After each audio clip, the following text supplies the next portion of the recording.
So as you know, Ms. Fisher, I'm one of the assistant principals here. And we are here today to talk to you about a couple different things. First is about where you can go if you need help here at the high school. As you maybe have heard, we're doing a Happy and Healthy campaign this year. And part of that campaign is talking to you about all the different adults in the building that are here as resources for you. There's a sign in the front and on their way out that talks about all the different resources we provide and all the people you can go to if you need help or if a friend needs help. Tomorrow, you're going to see a lot of posters and a lot of things hanging in the bathrooms with additional resources as well as a constant reminder of these things.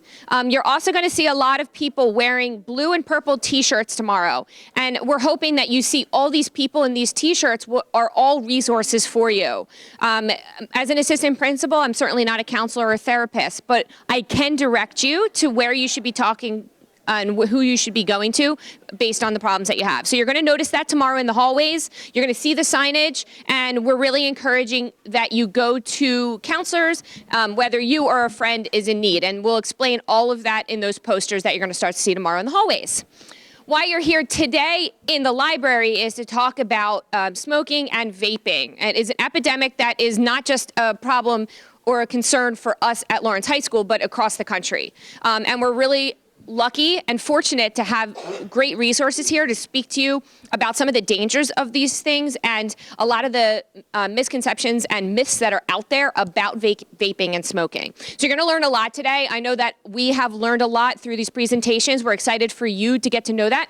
To introduce you to our student assistance counselor first, Mrs. DeGennaro. She's going to kind of give you an overview and take it from there. Thank you, Mrs. Fisher. Oh, this is very professional type here today. Good morning, everybody. How are you? Are you excited about a presentation? That's good, because we want you to be excited. It's going to be an interactive program for you guys today, okay? So you're wondering why we're doing this to every single student in this building. And that is exactly what we're doing. Every single student in this building is going to see this presentation. Why? Because we're really concerned about what we're seeing in your own school. All right, so most of you guys saw the social norm stuff. You see the posters up. You know that most of you are not doing any of this vaping and juuling and all of what you're going to learn about today. So the reason why Ms. D is saying this to you is to encourage all of the majority of the students that are in this building who make a healthy choice not to partake in this stuff to step up and say to your fellow peers, listen, I like the privacy in my bathroom. I would really appreciate it if you did things elsewhere. And the other reason I say that is to challenge your peers, because if someone needs to do something every day and can't stop themselves in an 8-hour, 7-hour time span, then your friends probably got an issue with something that they're dealing with. And that's why we want to talk to you guys today. You know, as Mrs. Fisher said, we really care about you. Listen, Miss D don't make $150,000, okay? Got you? I do this because teachers don't make $150,000. We do this because we care about you. We genuinely care about your futures. This stuff will get in the way of your future. I guarantee it. I see it every day in my office. And I'm really passionate about this. And you know that about me. I am passionate about keeping you guys healthy. So we have this whole campaign going on. Take advantage of what you see. Read what you're seeing. You're going to see some things in your bathrooms. You're going to see some t-shirts. You're going to see all these things. So because I know that this is a really cool interactive program, I'm going to cut off, but I'm going to introduce to you Patrolman Gerard, who is our SRO officer in the building. So she's going to give you the legalities of what juuling and vaping and dab pens look like if you make that choice to partake in the school. Thanks. Hey guys, I wanted to go over what happens when you're in Lawrence High School and you get caught with a THC vape pen in the school. Okay. First thing, you are now in custody. You are arrested. Okay. In the school, I'm not going to put the handcuffs on you. It's going to be, you know, you're in custody. Mom and dad has to come. They're going to sign off and take custody of you after that. I complete a police report, and then there is a juvenile charge that is issued against you. Sometimes when it comes to juveniles, in the police department, we do what's called a station house adjustment. It's a probationary period, and there's no real charges that are going to be involved. But when it comes to THC vapes, when it comes to marijuana, it's the same charge, and there is we do not let you slide on that. It does end in a juvenile charge against you. What happens when you get a juvenile charge against you? You head down to Mercer County Family Court, you go before a judge, you're facing possibly community service, fines, probation, random drug testing. Okay? Now, if you get caught with a THC vape as a juvenile outside of the Lawrence High School, you're at the park, you're at the mall, wherever, you're going to be placed in handcuffs. Okay? You'll be placed in handcuffs, arrested, transported back to the Lawrence Township Police Department, handcuffed to a bench until mom and dad come and get you. And then it would be the same process where you would be charged with a juvenile complaint. All right? So, some seniors out there, you're 18. You're 18 and you get caught with a THC vape in school, out of school, wherever. It's the same thing as being caught with marijuana. You will be arrested, placed in custody. All right? Whether you're in school or not, you will be handcuffed. Okay? You'll be transported to the Lawrence Police Department. You'll be fingerprinted. You'll be photographed. And now you have a criminal case history. Okay? You're now 18. You're an adult. So you would be charged with a criminal charge. You'd go before the Lawrence Township Municipal Judge. We don't need to call mom and dad. You're an adult now. You're on your own. Okay, you'd go before the judge, and at that point you would enter the legal system. All right, something to think about, guys, because when it comes to after high school and you're looking for a job, you want to join the military, these places, they come to the Lawrence Police Department. They say, this guy, he's looking to, or her, she wants to join the military, or there's this job. They do background checks. We must disclose if you've been arrested, whether you're a juvenile or not. If you want to be a police officer, you get caught with something like this, it's disclosed. They do know. So, guys, think about it now. Make good decisions. I'm always around. I'm in the halls. My office is in 306. If you need, want to talk about anything, we're here to help. Trying to help you guys make the right decisions. Right. My name is Melissa Arnold. I'm here from the Mercer Council on Alcoholism and Drug Addiction, as well as the Prevention Coalition. I work with Ms. D on that, and I also work with the CIA group here on campus. I'm here for a lot of different events. You might have seen me around. I actually am a mom to a sophomore in a Mercer County school, as well as a 7th grader at a middle school here in Mercer County. And as Ms. D was saying, we're not in this for the money. One of my motivating factors is because I'm a mom. I'm worried about my children's health and future and how their choices impact the rest of their lives, and that's how I feel about most young adults. That's one of my motivating factors for wanting to teach you guys, to educate you so you can make proper choices for your health and your future. So we're going to be doing a Kahoot. Vaping and juuling are the same thing.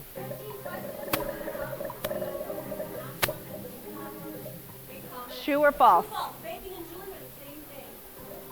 Some people might think this is a trick question.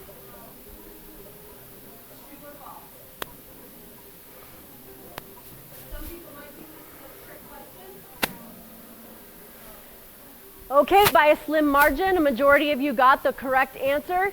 It is actually true. Vaping and juuling are the same things. A lot of people say, well, no, Miss Melissa. Vaping means that you have the big rigs, the big mods, you do the cloud contest, you can add whatever you want. It can be nicotine free, it can be dab oil, it can be all kinds of different things. Actually, no. Juuling is just a product within the vaping topic. So it's kind of like smokers or smoking. Within smoking, you have people who smoke Marlboros, people who smoke Camels, people who smoke pipes, people who smoke cigars. It's kind of just that overarching catch-all. Now, when I say that, 100%, if you take 100 people who are vapors and you put them in a very cloud-filled room, 85 people in that group will probably have a Juul or a Juul-type product, because Juul is definitely the dominant vaping product that is out there because of its technology. It's sleek, it's small, it has the flavorings, they're easy to get. So Juul is the largest in the vaping market. It's small, it has the flavorings, they're easy to get. So Juul is the largest in the vaping market. This is a Juul. For those of you that are not aware or familiar with it, this is a Juul. This was confiscated here at Arnold. Right here in your own backyard. This is a pod, which goes in the Juul. This is also an electronic cigarette. Okay? So if you look at these things, credit card, used to be, I don't know if you guys know what these look like anymore, but the old iPods, okay? This is what these are. So be familiar and aware of what Melissa is talking about on the Vanna White of the show. So I'm giving you examples of what they look like. Right? These are the things you don't want to see in your bathrooms or with your friends. So keep that in mind. Yeah, they come in all shapes and sizes. They can be huge, they can be small, they can be shaped like inhalers. As an asthmatic, I'm a little bit offended by that. They are designed to hide a lot of them. All right, we have our leaders there. Next question, true, false? Vaping was designed to help people stop smoking. True or false?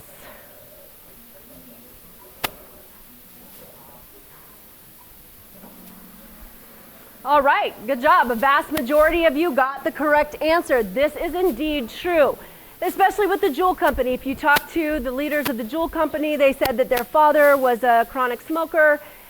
He died a terrible death of cancer, and he wanted to try to help people stop smoking. You see videos every day of people saying, I smoked for 30 years, I vaped for 4 days, and I can taste food again. A lot of people are touting it as a miracle.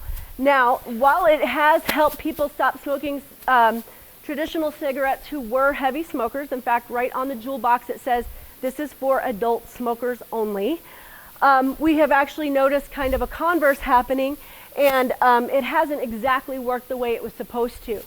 This reason is one of the main reasons why it's so hard to control and to get regulated. Whenever somebody goes to the FDA and says, we really need to control this, we really need to get this under control, they say, oh, no, this was designed to help people stop smoking. This is a good thing. This is a device that's supposed to be healthy. And that's one of the reasons why we can't get it controlled. Now, one thing that I like to talk to people, young people especially, about is that vaping itself is a misnomer. What does the term vapor imply?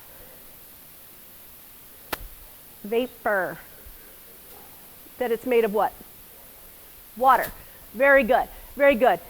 A survey showed that 65% of young adults thought that vape juice consisted of water, flavor, and sometimes nicotine. In fact, a lot of people didn't realize there was nicotine in there. In fact, there are about 4,000 different substances, chemicals, and particles that are in vape juices. And by sheer numbers, there's about 8,000 dangerous chemicals in cigarettes. So when you compare the two, by numbers alone, yes, it is a little bit better. But that's still 4,000 different chemicals and substances that are going into your body that your body does not need. All right. Any questions? Comments? All right, let's see who our leaders are. All right. One of the biggest tobacco companies in the world owns what percentage of the Juul company? Altria is the second largest tobacco company in the world. They are the maker of Marlboro, Camels, Winston, Salem's, GPC. Yeah, it was a good guess, right? This one's hard. So this company, Altria, is also the maker, the Marlboro company is also maker of the blue e-cigarette. So they were already in the e-cigarette, but yes, they bought 35% of the Juul company. This was a $1 billion purchase.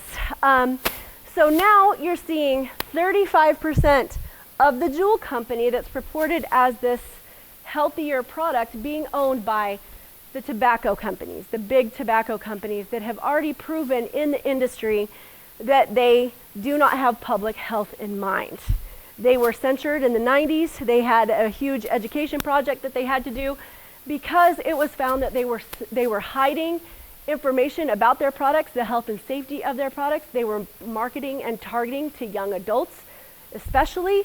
Now that power is 1/3 of the Juul company.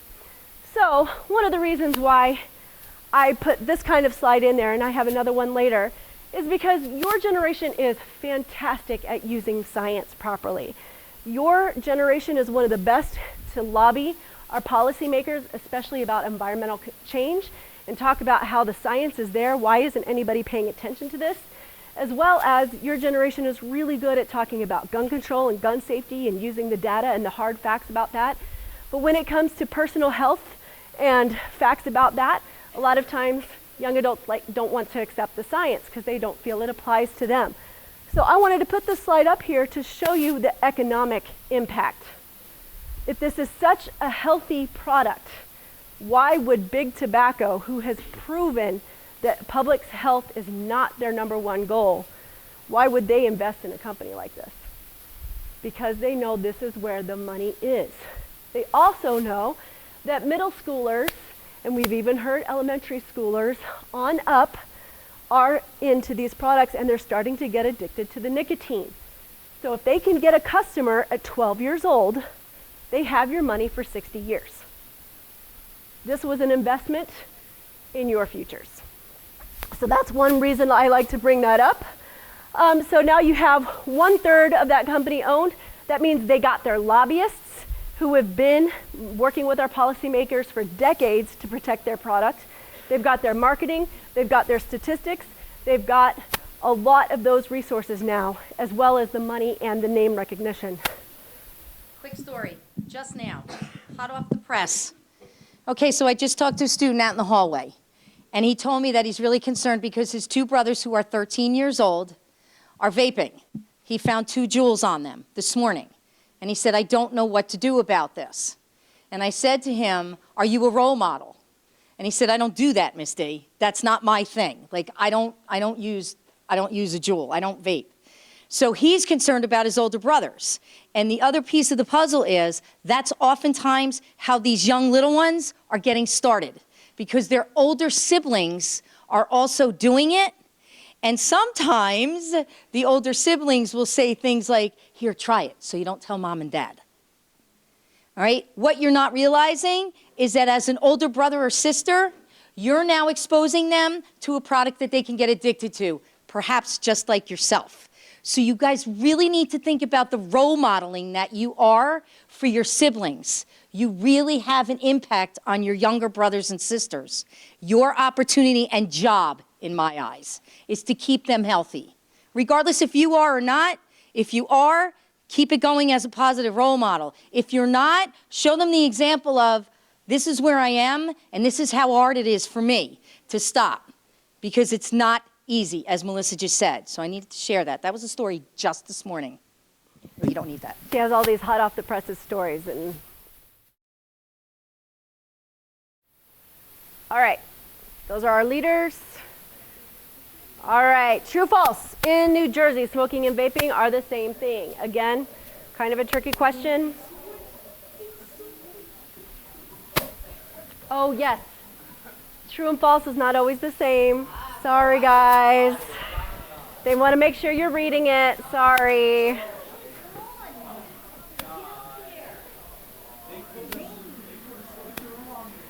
All right. So there's a marginal. So a small percentage got yeah. Okay, so this one's right down the middle. First of all, why did I say in New Jersey? Because we're in New Jersey. That's where we live. Okay, but why? Why else? Very good. It's different other places. This regulation goes from state to state. In New Jersey, how old do you have to be to buy a tobacco or a vaping product? 21. Very good. I heard the answer. That changed in November 2017. When that law changed, we were one of 8 states that raised the age from 18 to 21. The reason why I put this as true is because the same laws that apply to smoking apply to vaping. It is illegal to smoke in a school, a hospital, or a restaurant. It's illegal to vape in a school, a restaurant, or a hospital. This law is codified under what set of laws? What do you think? Where do you think this kind of thing would be? A lot of people think it would be under health and safety. This is actually under the taxation law. So they put it the same as under the taxation law, even though vaping products aren't taxed at the same rate as tobacco products, as cigarettes. They still are subject to it if the state wanted to add that. And again, kind of like what I said with the other slide, one of the reasons why they aren't taxed at the same rate is because people are still saying that this is a healthy product. Okay, we have some new leaders that have moved forward. All right, marijuana, nicotine, and what can disrupt brain development?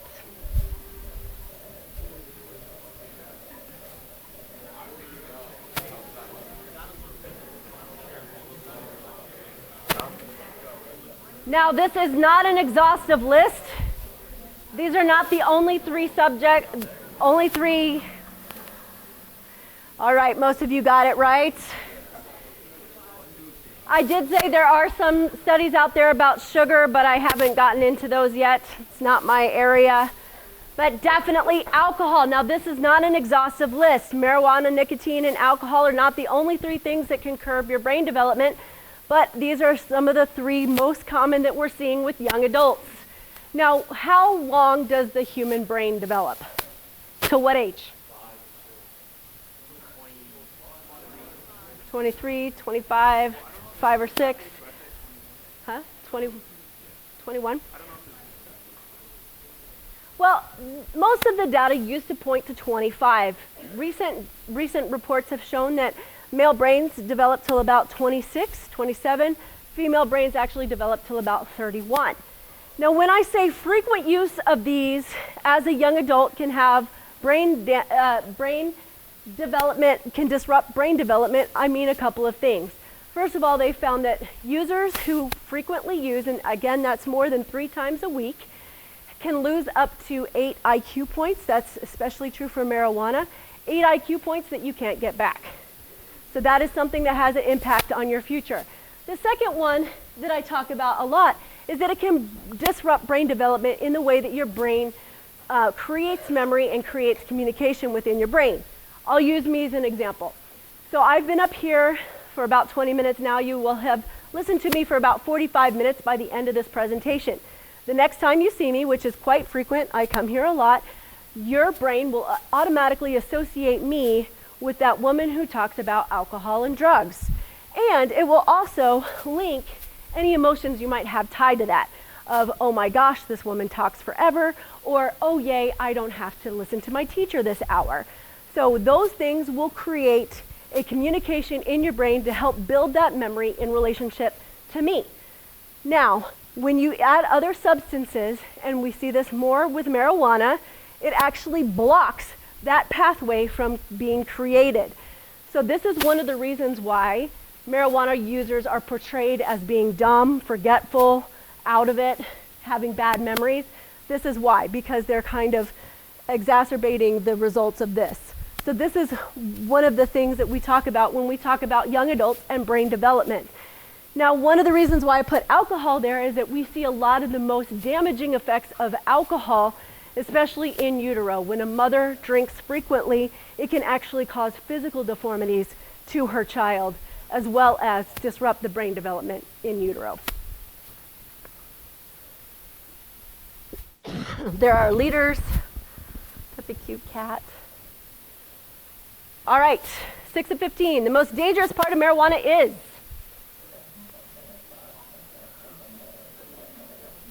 A bunch of letters up there.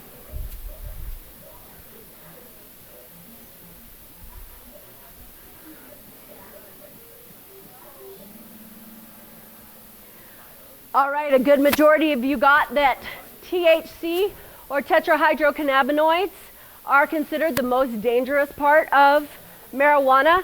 This is the hallucinogenic part of marijuana. This is the part that makes you lose your depth perception, that makes you see an altered perception of reality. It can slow you down. It can change your reaction time. It can change your vision a little bit.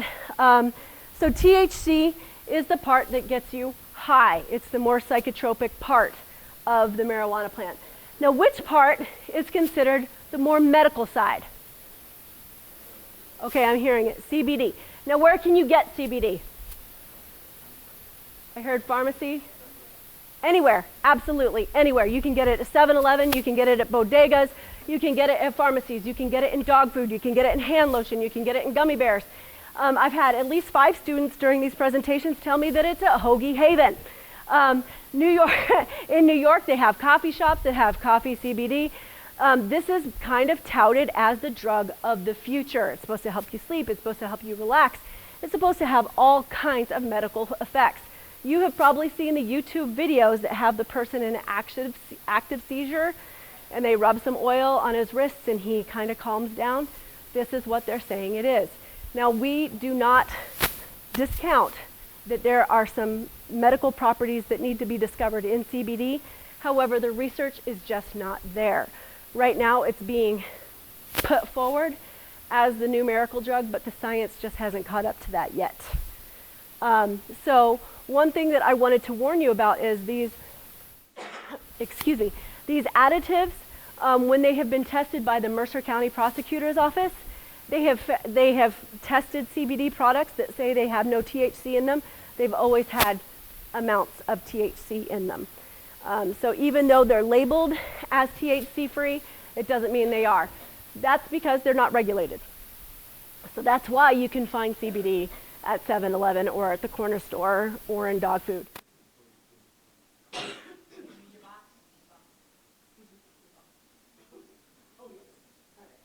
So this is actually something from the prosecutor as well. This was an e-cigarette, for a marijuana e-cigarette. I took it out of the box. But on the back it gives some percentages. Would you be willing to read that for me? These two right here. Okay, so it says that it has 87% THC in it and 0 CBD. Yet across the bottom of this box right here in big bold letters it says for medical use only. This shows that the industry really doesn't care about the medical side at all. So while they're saying that it's this big medical healthy product, they don't care about that. They care about getting customers high and attracted to that high. And as you can tell, this isn't like something that's made in someone's garage. This is like part of a very sophisticated industry. All right, 7 out of 15. Which Juul flavors or vaping flavors made with food grade flavoring can be cytotoxic even without nicotine? Cytotoxic means toxic to the cell or deadly to a cell. These are actual reviews from the Juul website. This is the flavor Cool Cucumber. All right. So the answer is all of the above. So cytotoxicity doesn't have a lot of meaning unless I put it into perspective for you. Cytotoxicity is what they use to rank venom, so snake venom. So cytotoxicity in that case is how fast, how quickly a substance breaks down the blood cells. So if you get bitten by a rattlesnake, it's kind of like right in the middle. It's dangerous, it's breaking down your blood cells, but it's not as cytotoxic if a water snake, which is the most deadliest venom, if that bit you. That means that it breaks down the cells at a lower rate. So when I say that these flavors, even without nicotine, are cytotoxic, it means that it is breaking down cells. Now these aren't blood cells, these are lung tissue cells. Okay? How many of you have ever had a cut treated with hydrogen peroxide? What does it do? What does hydrogen peroxide do? It burns. What else does it do? It bubbles, it foams, right. They have found that there is something within the vaping process that can turn these food grade flavorings into a version of hydrogen peroxide. So you have that foamy mushiness going on in your lung tissue, which makes a nice moist breeding ground for a lot of stuff like bacteria and molds and different things like that, and it is breaking down your lung tissue, which makes it harder for you to process oxygen. Now, one of the reasons why I put food grade flavoring there is exactly what it sounds like. If you have a mango pod and you have a mango lollipop, it is the same flavoring that is in them. When you go to a mom and pop shop where they're mixing your own flavors for vaping, they will be very proud to tell you that this is food grade, meaning that it was given safety approval to be put in food and drinks. But as I said previously, there was something that they didn't anticipate, that even though these are safe to be ingested by drink or by eating, something within the vaping process, within the pressure, the heat, the moisture, that actually makes them cytotoxic. It changes the chemical composition into this peroxide kind of substance. Now, a lot of people laugh about the butter flavor. How many of you have ever had a Jelly Belly buttered popcorn? Jelly Belly? That's a very popular flavor. In mom and pop vape shops, you'll see buttered toast, buttered cinnamon roll, buttered rum. That is definitely a flavor that is used. Now, another part of the study said that layering flavors, any flavors, over a short period of time can also have this effect. And they explained that a lot of times when young adults are around each other and they're all vaping, somebody will say, oh, that's cotton candy, I want to taste that. Oh, wait, you've got this, I want to try this. You've got cheesecake, I want to try that one. And so they're layering different flavors in a short period of time. That can also be cytotoxic as well. All right, Giovanni's still ahead. All right, edible marijuana is dangerous because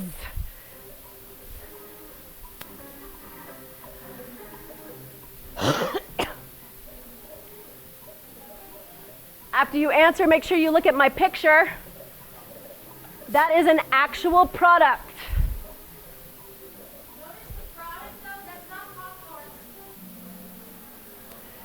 Okay, so those boxes are kind of deceiving. A lot of people don't even realize why I put that up there. Why does she have Pop-Tarts up there? They were indeed Pot-Tarts. This industry is incredibly sophisticated. They are targeting young adults, and they are depending on them either being very hungry and not reading, or going by their logos and their colors. Those were indeed Pot-Tarts. There's also something called Captain Chronic instead of Captain Crunch. There's Fruity Loops. There's everything, and they are the same texture, the same colors. A lot of times they use the same logos, the same packaging. They might alter the packaging just a little bit like they did. But these are made to deceive young adults into these comforting flavors from your childhood. So all of these answers were correct. Again, another kind of tricky question here. The amount for a dose is not clear. I use this example. How many have ever eaten just one regular gummy bear and been like, oh, that's enough? Yeah, no. When you eat gummy bears, you usually eat them by the handful or by the package or by whatever. With marijuana edibles, it is not clearly labeled how much a dose is. And so it could be one gummy bear, it could be 10 gummy bears, it could be the ear of a gummy bear. You don't know.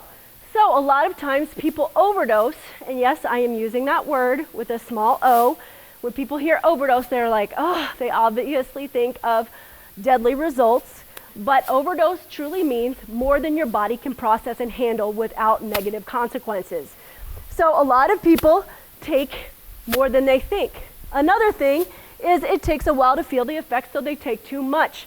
That is another problem. Why? What system are edibles going through? Very good, digestive system. So it's taking longer to process to get into the bloodstream. So a lot of times, if they're not feeling that high right away, they're thinking, oh, I got a dud, let me take some more. But the high, it takes longer to get there because it's going through the digestive process. Again, with this dosing, they don't know exactly how much a dose is. They might think that they didn't eat enough or take enough. It looks like other food products, just like I was explaining with my Pot-Tarts, gummy bears, candies, brownies. This is a very sophisticated industry. They have sodas, they have pretty much anything. You might have seen the trucks driving around, the green vans that have the lollipops. Those have cartoon characters all over them. Currently, they're only CBD, but the food products look exactly the same. That's one of the problems that they are seeing, especially in Colorado. They have a lot of kids a lot of toddlers who are going into the emergency room with severe digestion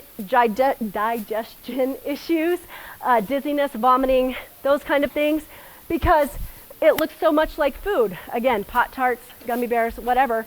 These are attractive to little kids. They're eating them and not realizing that they're marijuana products. Also, it can lead to severe respiratory depression because it's going through your digestive system. It can still affect your respiratory system even if you're not smoking it in. Also, all of these products are made with the butter or the shatter or the more concentrated THC. So a lot of these have a lot of really, really high THC readings. All right, those are our leaders. All right, question 9 of 15. Juuling and vaping can break down your...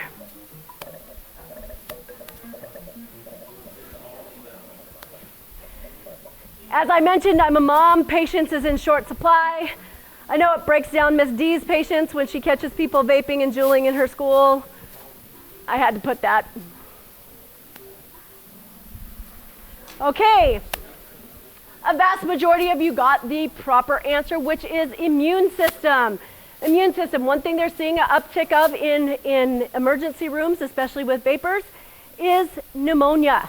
Pneumonia. Remember how I talked about that cytotoxicity and the mushiness and the fluid and the chemicals that are being introduced into your lungs? It makes a great breeding ground for pneumonia and other substances or other illnesses. It's kind of like smokers. If you've ever been around a heavy smoker, they usually have a cough, they usually have bronchitis or a cold because their immune system is depressed because their lungs are straining to keep up with the substances being added to it. So immune system is definitely something that's depressed. Now, one of the reasons why I put hair and teeth on there is because those are the traditional yick factors that come from smoking of traditional cigarettes. When you look at a person who's a heavy smoker, their skin might be different, pitted, maybe a little yellowish tone. Their hair might be more brittle and brassy.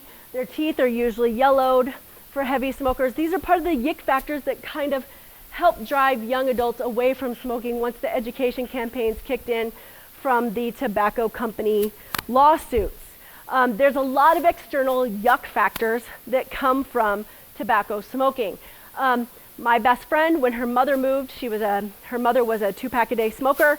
When they took the pictures off her walls, there was this lovely light-colored square where the picture used to be because there was this lovely, greasy, gross film on the walls from all of the smoking that she did, this tarry, sticky stuff. Now, cigarettes have a lot of the external factors and internal factors. With vaping, we're seeing it more on the inside and not on the outside, which is one of the reasons why young adults don't see a negative reason for doing juuling and vaping. That's why we're trying to talk to you about some of those things today. Giovanni, Henry, and Katie are still dominating here. All right, true, false. When one vapes marijuana, the THC concentration can be as high as 94%. True or false? True is red, false is blue.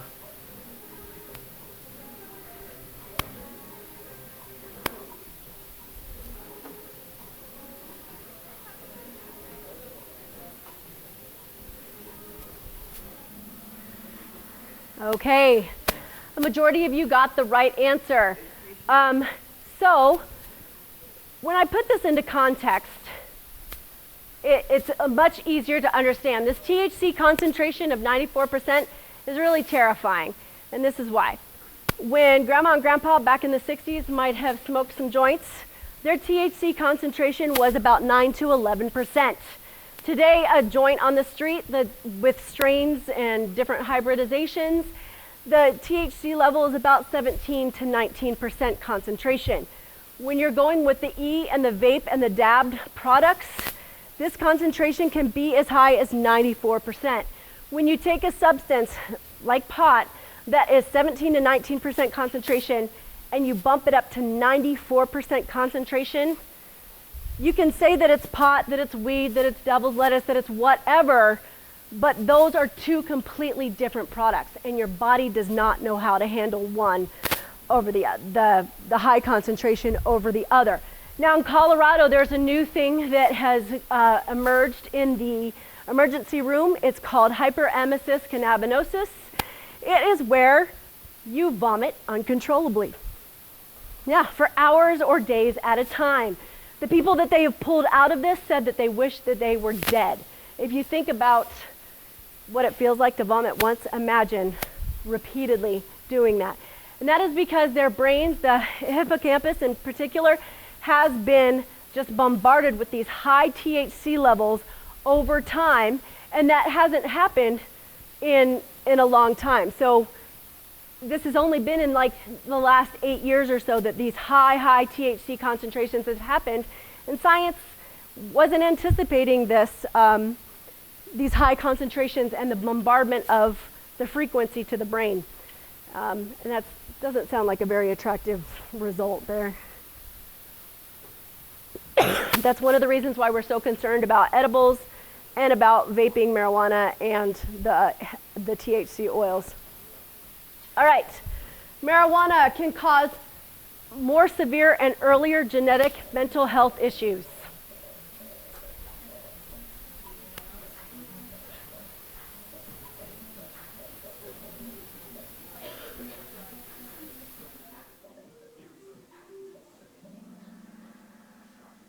All right, a majority of you got the correct answer.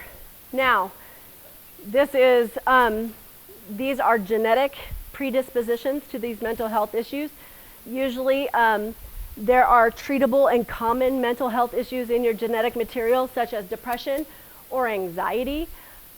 Frequent use, as I said, that was more than 3 times a week. Frequent use of marijuana, especially in young adults under the age of 17, can actually bring on these conditions earlier, and it can actually bring them on with a more severe mental health issue, such as schizophrenia. That's the one that we've seen the most, which is a more complex and harder to treat, trickier to treat mental health condition.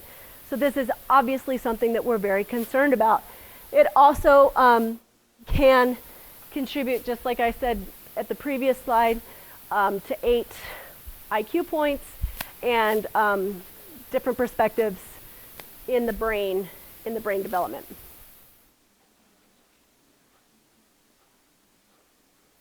Okay, 12 of 15, a Juul pod is the equivalent to how many cigarettes? This is what Juul has reported.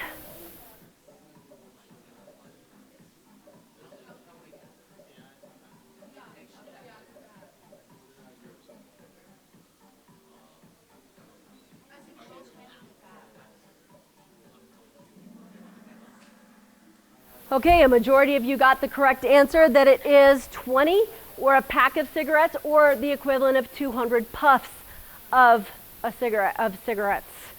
This is what Juul reported. I saw a Stanford study just briefly yesterday, and it said that this might actually be 37, that a Juul pod might be the equivalent of 37 cigarettes. So that's just emerging science right there. For those of you who are interested in hookah, I was at a college health fair last week, and I broke somebody's heart because hookah is actually 1 hour of hookah is the equivalent of 100 cigarettes. He was super upset when he heard that statistic. But that's one thing that they have found. Now, why do you think I put 5% up there? Anyone know why I put that as one of the answers? Okay, when you look at a Juul pod package from far away, like behind the cash register, right? Not in your hand, but far away, it has an ambiguous 5% on there. What does the 5% mean? 5% of what? Okay, a lot of times it says 5% nicotine, but they leave it ambiguous. 5% nicotine of what? I think what Juul, when they put that ambiguous 5% on their packaging, they wanted you to make the conclusion that it was only 5% of the nicotine that you would get if you smoked traditional cigarettes. That is indeed not the case. Traditional cigarettes have a nicotine concentration of about 1.25 to 2.25% nicotine. A Juul pod has 5% nicotine. Not only is it a higher concentration of nicotine, but they've also redeveloped nicotine in the way that it is delivered. It was a very basic substance before, which was very harsh on your throat, harsh on your lungs, made you cough, made you react. They actually added chemicals to make it more acidic, and they created something called nicotine salts, which actually makes it go down a lot smoother. You cough a lot less, you get a lot less irritation in your throat to make it easier for you to enjoy vaping.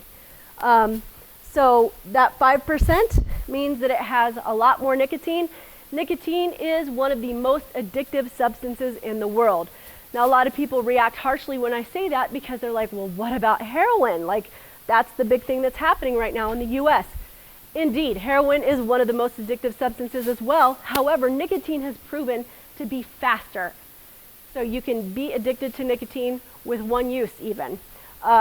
Nicotine can really get its claws into you. Ask anyone who's ever smoked and tried to give it up. It is very, very difficult, and this is one thing that these companies are relying on. If they can get you addicted to nicotine now, they can have you as a customer for the rest of your life. All right, 1 in blank young adults who use marijuana will become addicted to it. Notice there's not a 0 up there.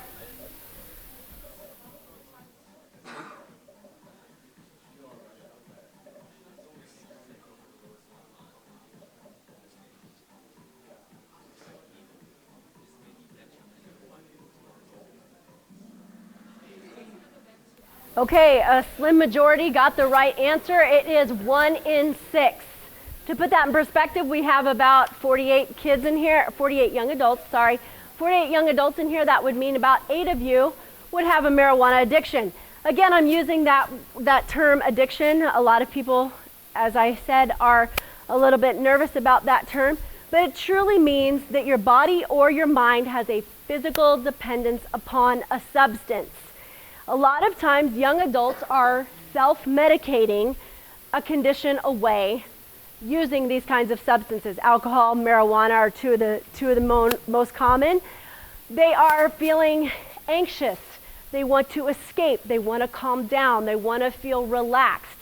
They are using their own substances to treat these very common mental health conditions, to feel more relaxed, to fit in a little bit more.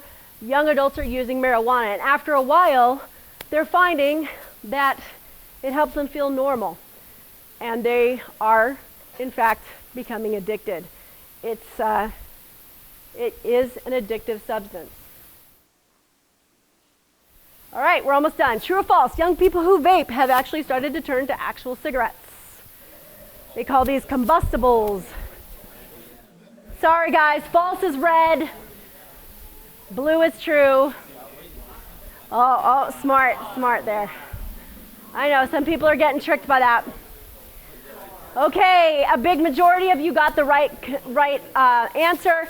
This kind of goes along with one of the first questions that I asked about why vaping was developed to help people stop smoking. They have actually found with young adults that the converse has kind of happened. They say the people who vape, young people who vape, who never smoked before, are 4 times as likely to start smoking actual cigarettes. And so it is actually starting to turn those low statistics of young people smoking cigarettes. It's starting to turn it again, and we're actually finding that we're going to have to start educating young adults about the dangers of cigarettes, something that we didn't anticipate that we would need to do again. One of the reasons is purely nicotine. You're at your grandmother's house during Christmas break. You only brought 1 pod with you. You run out. You're starting to have nicotine withdrawal. You're feeling anxious. You're feeling jittery. You're feeling grumpy. You're a little bit dizzy. You have a little bit of headache. Grandma has a packet of Camels right there. Might as well take the edge off. And after a while, they kind of become interchangeable.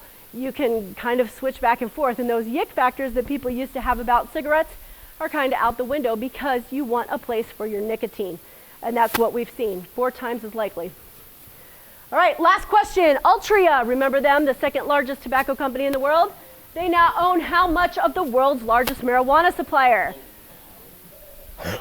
So Kronos is the world's largest marijuana supplier. I got it. $1.8 billion purchase. This is not chump change. And they own 45%. 45%. So again, this is that economic jump that I want you to make. If this is truly a health product or a healthier product or a non-dangerous product, why is a company like Big Tobacco investing in it? Think about that. The marijuana industry now has the lobbyists, the research, the marketing prowess to market not only to young people but to everyone else. This is not a health food product. This is not health companies that are investing in it. My 3 winners, come up. Henry, Giovanni, and Dwayne, we've got prizes. Thank you.